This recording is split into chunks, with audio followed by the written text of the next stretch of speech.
Crossing Souls is a 9-hour-long beat-em-up adventure platforming game where you play as 5 kids at the start of their summer vacation in California during the 80s. This game starts out as you playing as Chris, going out to gather your friends to meet up with your little brother Kevin at the treehouse. He has something to show you. Turns out that this thing is a dead body, but you find an object on this body that Matt figures out can allow them to see ghosts. Only problem is, of course, the military is after this, which takes you on a crazy adventure saving your town and stopping the military from getting this into their hands. The game actually has a very heavy narrative focus. The writing and storytelling is great. The actual gameplay itself, though, at times can be a bit lacking. You can control all 5 characters, all with their own uses in the world. However, I feel they're all pretty underused, as the focus is on combat rather than traversing levels until later in the game. Only problem is, these sections don't really utilize the different abilities these characters have. You have Chris for climbing, Matt for long jumps using his jetpack, Charlie for flinging yourself across the map, which happens only like 4 times in the entire game, Big Joe for moving objects, again only happens a couple times during the game, and Kevin can't really do anything for now,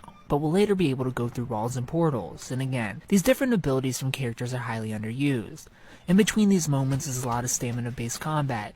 You have to manage your stamina to not become vulnerable in combat. Enemies do drop health, but they do crazy damage. The combat is definitely a challenge, and there are pickups around the world for health and stunning enemies and later bombs. The progression of the story is actually surprisingly immersive. Every chapter feels fresh and mixes the gameplay up. Sometimes it's just straight up beat 'em up. Other times it's puzzles or solving a mystery. There are also a couple mini-games thrown in there, though these mini-games aren't really fun, they're just there. The game doesn't ever really start to slow down until the final 2 chapters, where the game just starts to feel like it's overstaying its welcome, and you're smacked with the 2 least interesting levels in the entire game. My biggest complaints with this game, however, is 1, the difficulty spike at the end. The final section feels near impossible compared to the rest of the game, and the platforming overall here is just not fun, made worse by the fact that checkpoints are all over the place. Every character has health attached to them, and there are no refill stations and characters don't faint. If one dies, they all die and it's back to a checkpoint at the last save point.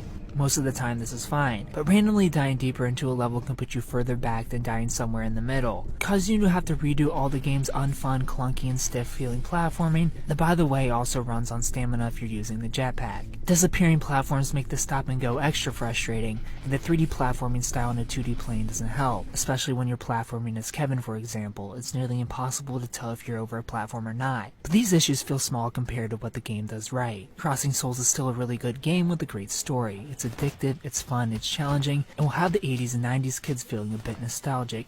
I give Crossing Souls a 7 out of 10.